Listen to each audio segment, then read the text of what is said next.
wanaompenda Pius tunyoshe mikono. Nyosha mikono. Pius oye! Unamuona Pius? Kuna mwenye wasiwasi? Yani mtu akiwa na wasiwasi na Pius labda mchawi.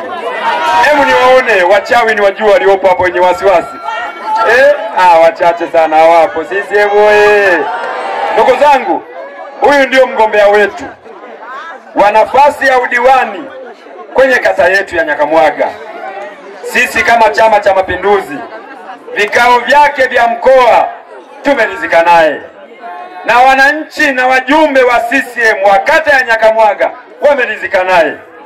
Imani ya maendeleo iko kwake. CCM oye! Mimi namtambulisha kwenu mgombea wa udiwani kwenye kata yetu ya Nyakamwaga, naye si mwingine ni nani? Ni nani? Piga kelele kwa Pius wewe!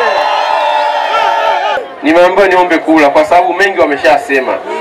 Mimi nimesema kwamba mwenyekiti, pamoja na kuzingatia kwa itifaki zote, nimeyapokea yale yote ulioniagiza.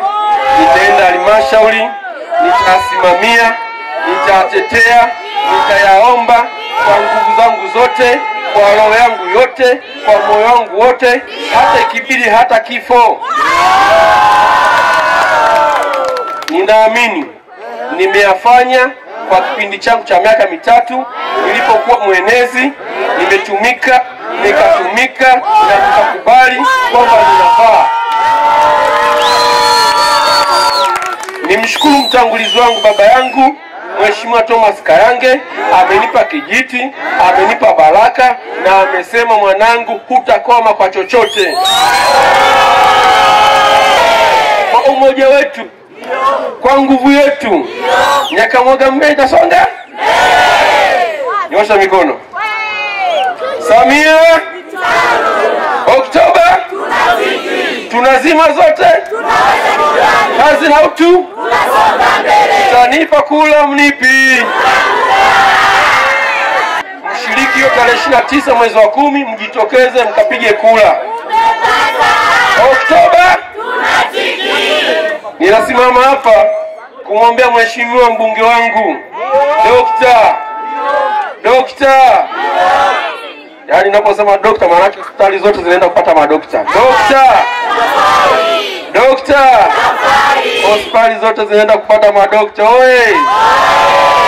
Mtatupa kula tarehe 29 ya mwezi wa 10 2025. Basi tukatiki. Ninasimama hapa tena kwa heshima kubwa na taasima kubwa, kwa unyenyekevu. Najua mama ananiona. Mimi mwanae nipo kazini. Nimekuwa kazini nyumba kwa nyumba, chumba kwa chumba, kugeuza kwa kugeuza, lengo nipate kula. Mama namwambia asiwe na wasiwasi, Nyakamwaga iko salama, kula zipo za kutosha, na wamekubali wao wenyewe kwamba tarehe 29 wanafanya hayo mambo mapema ili wapate muda saa 12 wakufanya nini? Wakatiki. Samia Suluhu Hassan Dokta, tarehe 29 mko tayari kumpeleka kula za ndio apate tena ramu nyingine?